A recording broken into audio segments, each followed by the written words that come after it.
কাল ছিল আমাদের রান্না পুজো, মানে যারা আমরা এদেশীয় এটা আমাদের আর কি রিচুয়ালস থাকে। বিশ্বকর্মা পুজোর আগের দিন এটা পালন করতে হয় আমাদের, যেহেতু অরন্ধন থাকে আজকের দিনটাতে, সেই জন্য আর কি সমস্ত কিছু আমার মা আর কি সব কিছু রেডি করে রেখে দিয়েছিল রান্না করবে বলে। দেন তারপর এইটা হচ্ছে কচুর শাক, যেটা আমার খুব একটা পছন্দ না, বাট খাই।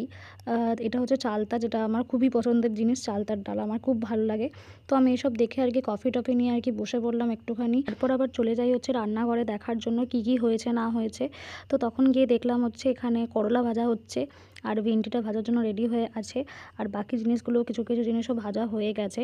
দেন তারপর ঘরেতে দেখি যে মা এরকম ডালটাকে আর কি আর ভাতটাকে, যেহেতু ওগুলো মানে সবটাই বাসি ভাত, সব কিছুই খেতে হবে বাসি জিনিস, সেই জন্য আর কি ফ্যান চালিয়ে আর কি ঠান্ডা করতে দিয়েছিল, নাহলে সেগুলো খারাপ হয়ে যাবে ফ্রিজে হঠাৎ করে তুললে, সেই জন্য।